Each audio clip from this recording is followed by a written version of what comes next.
அவர்களுக்கு தெரியும். குறைஷித் தலைவர்களும் மக்கா மக்களும் பார்த்துக் கொண்டிருக்கும்போது நபிகள் நாயகம் ஸல்லல்லாஹு அலைஹி வஸல்லம் அவர்கள் வானத்தை நோக்கி தன்னுடைய சுட்டு விரலால் சைகை செய்தார்கள். அப்புறம் என்னம்மா ஆச்சு? நீ நம்ப மாட்டாய். வானல் முழு ஒளியுடன் பிரகாசித்துக் கொண்டிருந்த அந்தச் சந்திரன் நடுவில் சடார் என்று பிளந்து 2 துண்டுகளாக பிரிந்தது.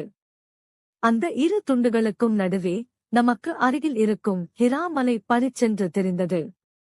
ஒரு துண்டு மலையின் ஒரு புறமும் மற்றொரு துண்டு மறுபுறமும் சென்றது. மாஷா அல்லாஹ்! சந்திரன் பிளந்ததா அம்மா? எவ்வளவு பெரிய அற்புதம்! ஆம் கண்ணே. மக்கள் அனைவரும் இதைப் பார்த்து அதிர்ச்சியில் உறைந்து போயினர்.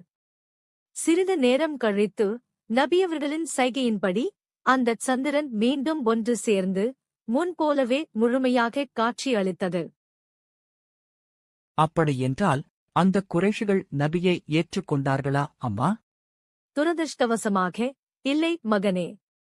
இந்த மகத்தான அற்புதத்தை கண்ணாரக் கண்ட பிறகும் அவர்கள் சத்தியத்தை ஏற்கவில்லை.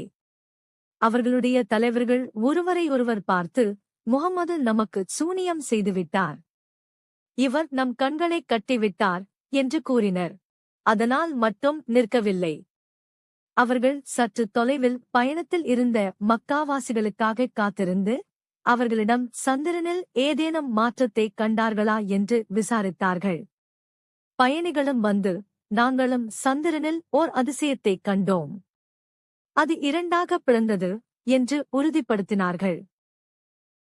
இருப்பினும் பிடிவாதம் கொண்ட அந்த குறைஷிகள் அதையும் ஏற்க மறுத்து, இது முஹம்மது செய்த பெரிய சூனியம்தான் என்று சொல்லி அவரை பொய்யாக்க முனைந்தார்கள். இந்த நிகழ்வு நபிகள் நாயகம் ஸல்லல்லாஹு அலைஹி வஸல்லம் அவர்கள் உண்மையாகவே இறைவனின் தூதர் என்பதற்கான வலிமையான சான்றாகும். இதை அல்லாஹ் தனது திருமறை குர்ஆனில் தெளிவாக பதிவு செய்துள்ளான். اقتربت الساعة وانشق القمر.